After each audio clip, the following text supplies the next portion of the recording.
بالله من شرور أنفسنا ومن سيئات أعمالنا من يهده الله فلا مضل له ومن يضلل فلا هادي له ونشهد أن لا إله إلا الله وحده لا شريك له ونشهد أن سيدنا ومولانا محمدا عبده ورسوله أما بعد یہ بات کئی دن سے چل رہی تھی کہ اللہ کے ذکر کا مقصد اللہ کی محبت ہے. اتنی محبت کہ آدمی زبان اٹھائے تب یہ سمجھے کہ اللہ سن رہا ہے، کان لگائے تب کہ اللہ جان رہا ہے، آنکھ اٹھائے تب کہ اللہ دیکھ رہا ہے. ہر وقت، ہر قدم، ہر گفتگو، ہر چیز میں انسان کا یہ عقیدہ ایمان رہے کہ اللہ میرے ساتھ ہے، میں کیا کر رہا ہوں. ذکر اللہ کا مقصد ہے اللہ سے اللہ کی ذات کا استحضار. اتنا ذکر کرے آدمی، اتنا ذکر کرے الذین یذکرون اللہ قیاما وقعودا وعلی جنوبہم، ہر وقت اٹھتے بیٹھتے لیٹتے چلتے پھرتے اللہ کو یاد رکھے. اللہ کے ذکر کے لیے جو فرمایا ہے اذکروا اللہ ذکرا کثیرا، اس کا مطلب یہ ہے. لیکن ایمان تنہا اللہ کی محبت کا نام نہیں ہے.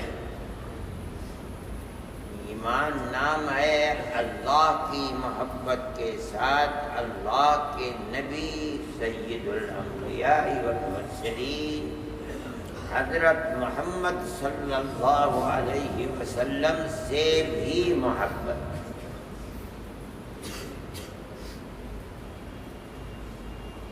اسی لیے ذکر اللہ سے پہلے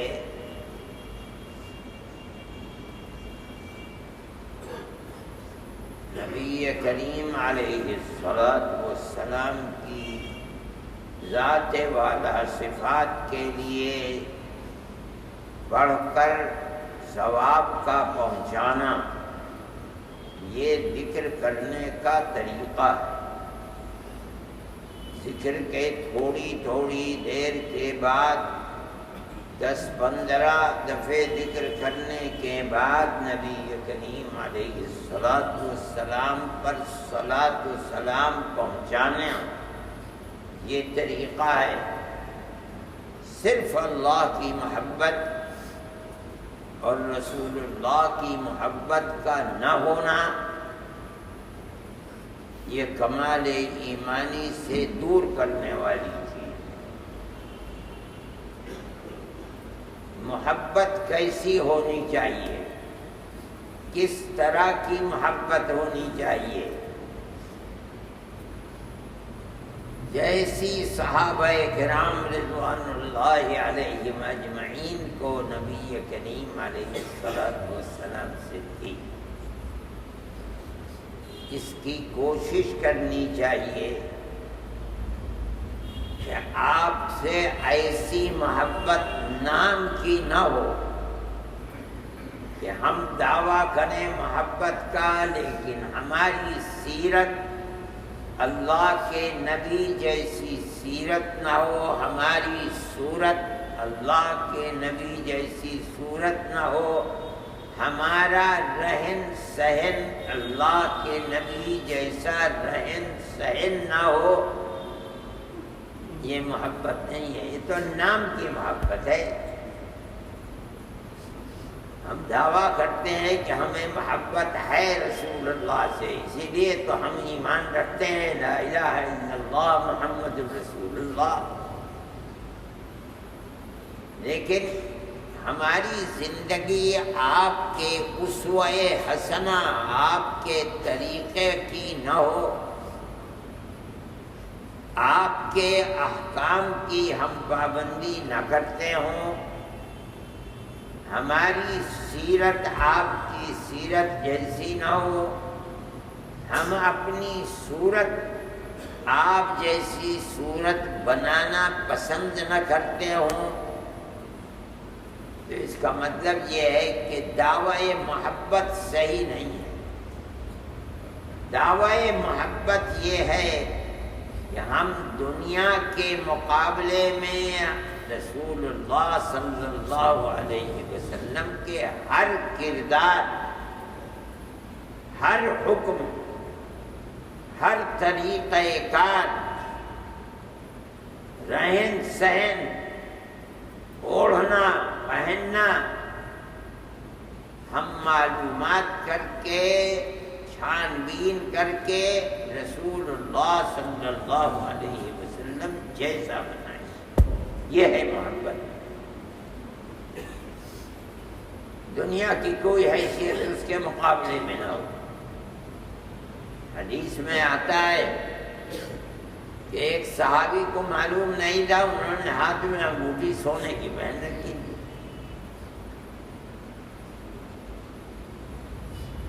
سونا مرد کے لیے ابتدائے اسلام میں جائز تھا، مناہی نہیں آئی تھی۔ میں نے رکھا ہوگا انہوں نے، مناہی آ گئی، انہیں پتہ نہیں چلا، ہو سکتا ہے ایسا ہو۔ آپ نے نکیر فرمائی اور انگلی سے اتار کر کے پھینک دیا۔ زیادہ غصہ آیا، انہیں یہ کہا جا سکتا تھا اپنی بیوی کو دے دو، اپنی بچی کو دے دو، عورتوں کے لیے جائز ہے، مردوں کے لیے جائز نہیں۔ اٹھا کر پھینک دیا، پڑی رہی انگوٹھی۔ تھوڑی دیر میں مجلس برخاست ہو گئی، آپ اٹھ کر تشریف لے گئے۔ لوگوں نے کہا کہ یہ پڑی ہوئی اس کو اٹھا لو کسی کام۔ فرمایا جس چیز کو اللہ کے نبی نے اپنے مبارک ہاتھ سے پھینک دیا، میں اس کو ہاتھ نہیں لگاؤں گا۔ سونے کی انگوٹھی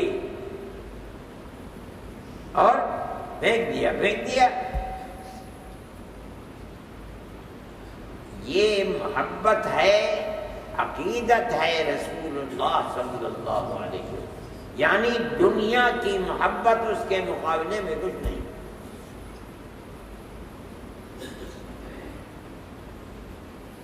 حدیث میں آتا ہے کہ کسی شخص نے اپنے کسی اونٹ کے اوپر لعنت بھیج دی۔ لعنت کا مطلب ہے کہ خدا کی رحمت سے محروم۔ آپ نے فرمایا اس کو کوئی استعمال نہ کرے۔ گھومتا پھرتا تھا، کوئی نہ لادتا تھا اس کے اوپر، نہ کوئی پہنتا تھا اسی طرح۔ کیوں؟ رسول اللہ نے جس کو چھوڑ دیا ہے، کون سے استعمال کرے گا؟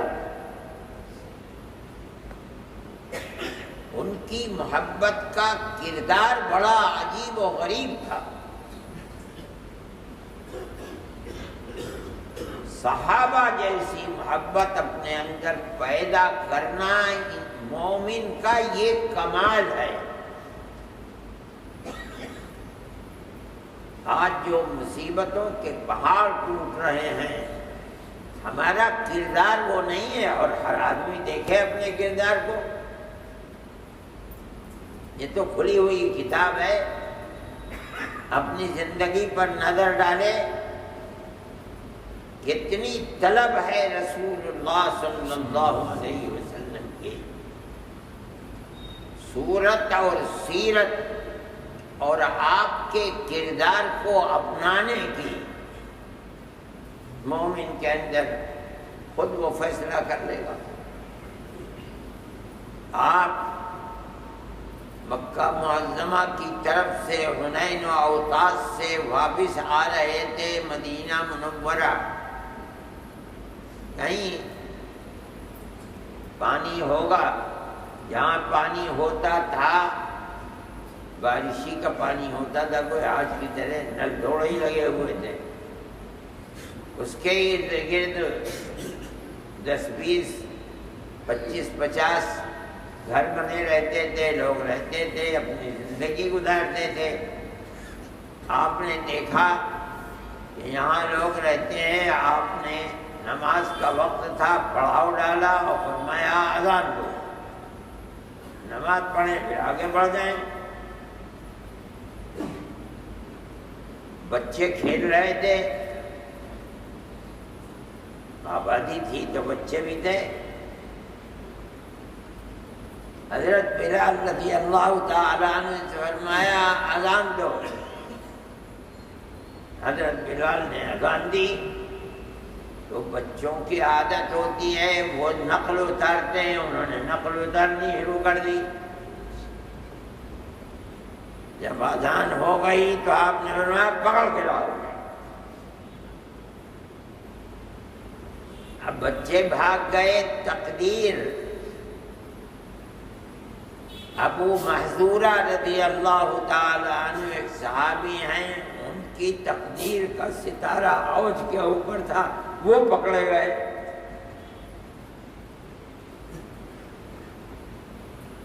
پکڑ کے آپ کے سامنے لائے گئے. آپ نے فرمایا کہو اللہ اکبر اللہ اکبر. تو یہ عقیدہ کہ اللہ ہے، اللہ سب سے بڑا ہے، یہ عقیدہ کفار کا بھی تھا. قرآن کی بہت سی آیتوں میں آتا ہے. انہوں نے کہا اللہ اکبر اللہ اکبر. اب کہا کہو اشہد ان لا الہ الا اللہ. یہ تو ان کے عقیدے کے خلاف تھا. اللہ ایک ہے، کوئی اور اللہ نہیں ہے. یہ تو لڑائی تھی. آپ فرماتے تھے ایک اللہ ہے، وہ کہتے تھے ایک اللہ نہیں ہے. مگر آپ کا روب کہتے ہیں میں نے کہا آہستہ سے کہا. پھر آپ نے فرمایا تیسری مرتبہ، 2 مرتبہ اشہد ان لا الہ ہے. پھر فرمایا اشہد ان محمد. یہ تو کسی طرح حلق سے نیچے اترتا ہی نہیں تھا. کہتے میں سنا کرتا تھا کہ یہ ہمارے باپ دادا کے دین کی مخالفت کرتے ہیں، اس لیے آپ کی صورت سے، آپ کے عہدے سے، آپ کی رسالت سب سے زیادہ میرے دل کے اندر کراہت تھی. اشہد ان محمد رسول اللہ کیسے کہہ دوں میں؟ سارا جھگڑا تو اسی کے اوپر تھا. لیکن آپ کا روب ایسا تھا کہ کہا آہستہ آہستہ کہا. فرماتے ہیں آپ نے مجھے اپنے سے قریب کیا اور اپنا مبارک ایک ہاتھ میرے سینے پر اور دوسرا ہاتھ میرے سر پر رکھا. مجھے ایسا محسوس ہوا کہ اس مبارک ہاتھ کے رکھنے سے اب دنیا میں سب سے زیادہ محبت مجھے آپ کی ذات سے. اب آپ نے فرمایا کہو اشہد ان لا الہ. میں نے زور سے کہا اشہد ان محمد رسول اللہ. میں نے اسے بھی زور سے کہا. پوری اذان ان سے دلوائی اور اس کے بعد یہ درخواست کی یا رسول اللہ مجھے کہیں کا مؤذن بنا دیجئے. آپ نے مکہ معظمہ کا مؤذن بنا دیا. ابو محذورہ اذان میں 2 مرتبہ اشہد ان لا الہ الا اللہ ہے اور 2 مرتبہ اشہد ان محمد رسول اللہ. انہیں 4 مرتبہ کہلوایا دو مرتبہ تو ہلکی آواز سے، پھر جب اپنا مبارک ہاتھ سینے اور سر پر رکھا تو زور دو۔ یہ جب اذان دیتے تھے تو 4 مرتبہ اشہد ان لا الہ الا اللہ اور 4 مرتبہ اشہد ان، 2 آہستہ آہستہ 2 مرتبہ زور سے دیا کرتے تھے۔ ان کی تو ساری زندگی کے اندر انقلاب پیدا ہوا اسی وجہ سے، محبت۔ اور پھر ان کی تاریخ میں آتا ہے کہ مرتے وقت تک اپنے سر کے بال کٹوائے نہیں، کہا کرتے تھے ان بالوں کے اوپر رسول اللہ کا ہاتھ رکھا ہوا ہے، یہ میرے ساتھ قبر میں جائیں گے۔ چنانچہ قبر میں گئے، محبت، دیوانے تھے محبت کے۔ آج مسلمان ہم کہتے ہیں کہ مسلمان ہیں، ہمیں آپ کے کردار سے کتنی محبت ہے اس کو دیکھنا چاہیے۔ حضرت انس رضی اللہ تعالی عنہ 8 سال کے تھے، ان کی ماں آپ کے پاس لے کر آئی، آپ تنہا تھے جب ہجرت کر کے آئے تھے، کوئی اور نہیں، اکیلے آئے تھے۔ یہ آپ کی خدمت کیا کریں، 10 سال آپ کی خدمت کی۔ جب آپ دنیا سے تشریف لے گئے تو عمر 18 سال کے قریب تھی، بچے تھے تو آپ کے بالوں سے کھیلا کرتے تھے، کبھی کبھی بچے کو بہلانے کے لیے۔ تو ان کی ماں نے کبھی ان کے سر کے بالوں کو کٹنے نہیں دیا، کہا یہ وہ بال ہیں جن میں رسول اللہ کی انگلیاں لگی ہوئی ہیں۔ صحابہ کا یہ کردار تھا، 1 2 نہیں، جتنے تھے سب اسی طرح مرنے اور مٹنے والے تھے آپ کے اوپر۔ حضرت بلال رضی اللہ تعالی عنہ اذان دیا کرتے تھے، مؤذن تھے نبی کریم علیہ الصلوۃ والسلام کے۔ اذان کی آواز زور سے ہونی چاہیے، ان کی آواز زور کی آواز تھی تاکہ لوگوں کو دور تک پتہ چل جائے کہ نماز کا وقت ہو گیا۔ کہا کرتے تھے اشہد ان محمدن رسول اللہ، اور نبی کریم علیہ الصلوۃ والسلام سامنے ہوتے تھے۔ جب رسول اللہ صلی اللہ علیہ وسلم دنیا سے تشریف لے گئے تو بلال نے کہا اب میں اذان نہیں بولوں۔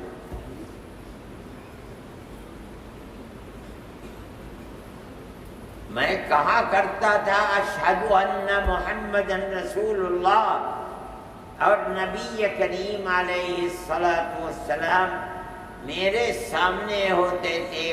آج وہ پس پردہ اپنی مبارک قبر میں ہے، بلال اذان کیسے دے؟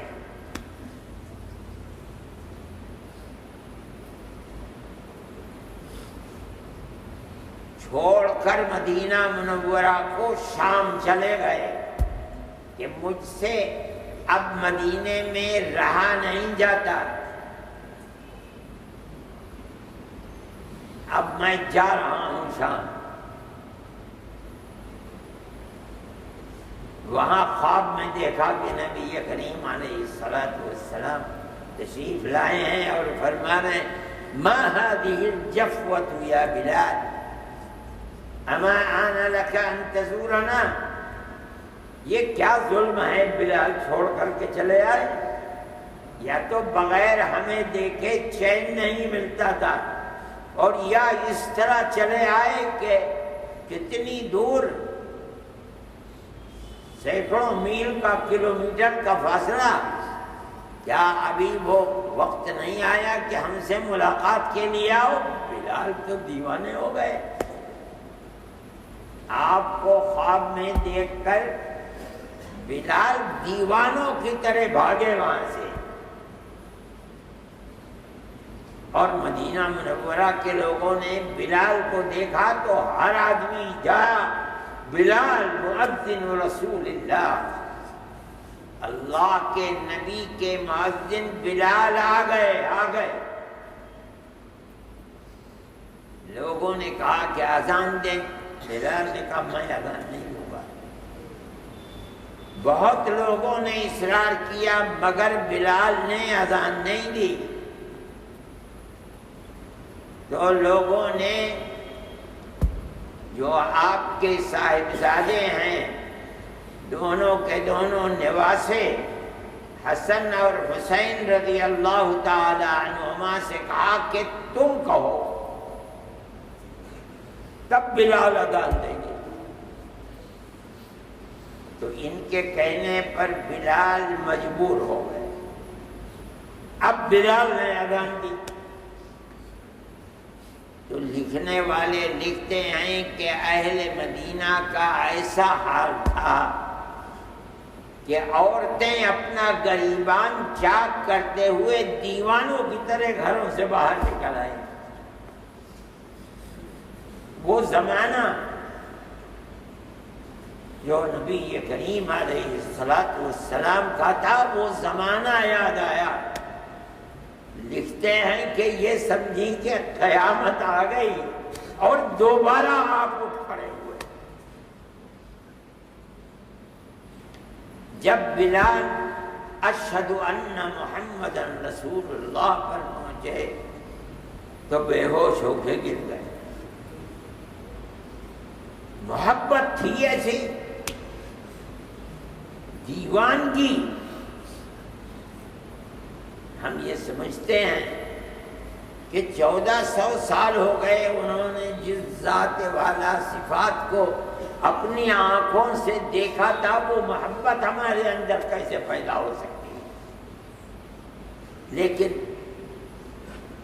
آپ نے جو فرمایا ہے کہ کوئی مومن نہیں ہوگا جب تک کہ اکون احب الیہ من مالہ وولدہ، اس کے اولاد، اس کا مال، دنیا کی ہر چیز کے مقابلے میں میں زیادہ محبوب ہوں، تب ایمان مکمل ہے۔ اللہ سے کم، دنیا سے زیادہ، تب انسان کا، مومن کا ایمان ہوگا جو قبر میں کام دے گا، میدان محشر میں کام دے گا، آپ سے شفاعت طلب کرنے میں کام دے گا۔